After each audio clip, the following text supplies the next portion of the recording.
ఇదిలా ఉండగా బనకచెర్ల ప్రాజెక్టుపై ఆంధ్రప్రదేశ్ ముఖ్యమంత్రి చంద్రబాబు నాయుడు మరోసారి కీలక వ్యాఖ్యలు చేశారు. తాజాగా ఆయన మీడియాతో మాట్లాడుతూ గోదావరిలో పుష్కలంగా నీళ్లున్నాయని, ఏపీ తెలంగాణ రెండు రాష్ట్రాలు కూడా వాడుకోవచ్చన్నారు.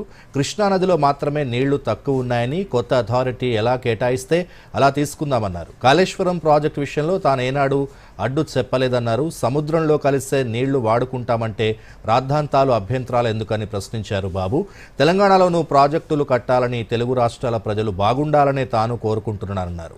ప్రజా ప్రయోజనాల విషయంలో రాజకీయాలు చేయబోనున్న చంద్రబాబు బనకచెర్లతో ఎవరికీ నష్టం లేదని స్పష్టం చేశారు. గోదావరి నీళ్లున్నాయి, మీరు తీసుకుంటున్నారు, మేము తీసుకుంటున్నాం, అది ఎవరికి నష్టం లేదు. ఇంకొక పక్క కృష్ణాలో నీళ్లున్నాయి, తక్కువ ఉన్నాయి, దీని మీద మనం కొట్టుకుంటే లాభం లేదు. మీ ఇప్పటి వరకు ప్రాజెక్టుల వారిగా అలొకేషన్ వాళ్ళకు ఇచ్చారు, ఇక్కడ ఇచ్చారు, అది కంటిన్యూ చేద్దాం. కొత్త ట్రిబ్యునల్ ఉంది, ట్రిబ్యునల్ వచ్చిన తర్వాత వాళ్ళు ఏ రిపోర్ట్ ఇస్తే దాన్ని బట్టి దానికి సెపరేట్ ఇది ఉంటుంది, అథారిటీ డిసైడ్ చేస్తారని చెప్పాను. కాళేశ్వరం వచ్చినప్పుడు నేను చెప్పాను, మీరు కట్టుకుంటున్నారు, ఇట్స్ ఓకే, ఎప్పుడు కూడా నేను అబ్జెక్ట్ చేయలేదు. పై నుండి వాటర్ వాడుకుంటే నష్టమా, కింద నుండి వాటర్ వాడుకుంటే నష్టమా అండి?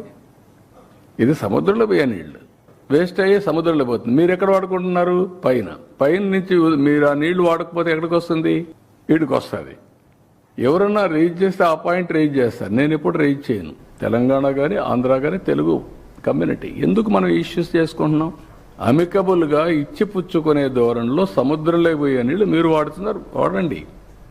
దానికి చట్టబద్ధ కావాలంటే గవర్నమెంట్ ఆఫ్ ఇండియాలో కూర్చొని మాట్లాడుకుందాం, అంతేగాని